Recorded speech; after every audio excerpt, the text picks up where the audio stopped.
Hey guys, welcome back to the channel. तो भाई एक क्विक अपडेट है CoinDCX के बारे में। तो अगर आपके पैसे डिपॉजिट नहीं हो रहे हैं, विड्रॉ नहीं हो रहे हैं, तो भाई हो सकता है कि अभी मेंटेनेंस चल रही हो। CoinDCX की तरफ से एक ईमेल भी आया, तो मैं आपको ईमेल पढ़ के भी समझा देता हूँ क्या हो रहा है। तो आप चिंता मत करो, आपका पैसा, आपकी क्रिप्टो करेंसी बिल्कुल सेफ है। वीडियो शुरू करने से पहले अगर आपने भैया अभी तक ये चैनल सब्सक्राइब नहीं किया तो चैनल को सब्सक्राइब कर लो और ट्विटर और टेलीग्राम में भी मुझे फॉलो कर लो। तो आप मेरी स्क्रीन में देख रहे होंगे CoinDCX ने एक ईमेल भेजी हुई है, ठीक है। पहले मैं बता दूं कि इनकी एप्लीकेशन की भी मेंटेनेंस चल रही है। अगर आप अपनी एप्लीकेशन खोलेंगे फोन में तो लिखा है कि मेंटेनेंस चल रही है, तो आपको समझ जाना चाहिए कि भाई अभी हमें कुछ पंगा नहीं लेना है, ठीक है। तो एप्लीकेशन की बात हो गई, but as per this email तो यहाँ पे आपको ना डिले हो सकता है INR विड्रॉल और डिपॉजिट में ऑन March 31 एंड April 1 को। तो मैं आपको ईमेल पढ़ के बता देता हूँ। तो पहले ही देखो सब्जेक्ट लिखा हुआ है, important possible delays in INR withdrawals and deposit on March 31 and April 1। फिर लिखा है due to an annual financial year end maintenance activities by banks, INR deposits and withdrawals में एक्सपीरियंस डिलेज ऑन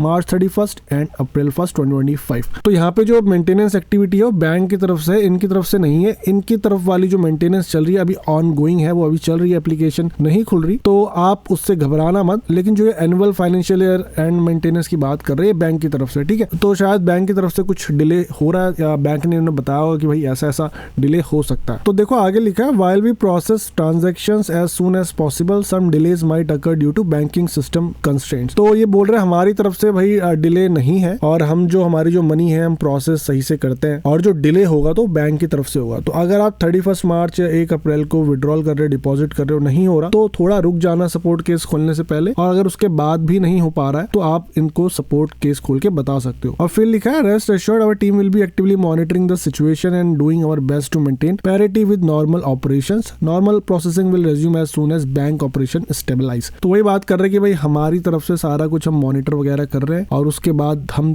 कोशिश कर रहे हैं कि सारा जो ऑपरेशन हो नॉर्मल ऑपरेशन हो। तो ऐसा मत कर देना कि सारे पैसे आपको 31 मार्च को या 1 अप्रैल को निकालना है। तो हो भी सकता है अगर ज्यादा विड्रॉल डिपॉजिट कुछ होंगे तो इनके ऊपर लोड भी पड़ सकता है, क्योंकि बैंक की तरफ से लिमिटेशन यहाँ पर है। और अभी तक जितने बार भी मैंने CoinDCX से पैसे निकाले हैं, तो यार ऐसा कभी इशू मुझे आया नहीं कि विड्रॉल में इशू आ रहा हो, डिपॉजिट में आ रहा हो। तो ऐसा मुझे आज तक कुछ इशू नहीं आया, और होपफुली फ्यूचर में भी ऐसा कुछ ना आए, ठीक है। तो देखो आगे लिखा है, we appreciate your patience and understanding. For any assistance feel free to reach out to our support team. तो अगर आपको कुछ लग रहा है गड़बड़, आपके अकाउंट में कुछ दिख रही है, तो आप उनकी सपोर्ट टीम में टिकट खोल सकते हो। बट मेक श्योर करना कि 31 मार्च और 1 अप्रैल को थोड़ा बहुत इनका डिले है। ऐसा नहीं है कि ये बिल्कुल रोक देंगे, प्रोसेसिंग होगी, बट हो सकता है कि अगर आपके 2 घंटे लग रहे हो, 4 घंटे लग रहे हो, तो थोड़ा डिले और हो सकता है। वैसे जो इनके पेमेंट है वो भाई एकदम से हो जाते हैं। तो इतना ही था इस वीडियो में। अगर कोई भी विड्रॉल डिपॉजिट में इशू आ रहा हो CoinDCX में, तो भाई कॉमेंट करके बता देना। और अगर वीडियो अच्छे लगते हैं तो वीडियो को लाइक करो, चैनल को सब्सक्राइब करो। और अब मैं आपसे मिलूंगा अगले किसी इंटरेस्टिंग एंड इन्फॉर्मेटिव वीडियो से। Until then, invest safely and invest wisely.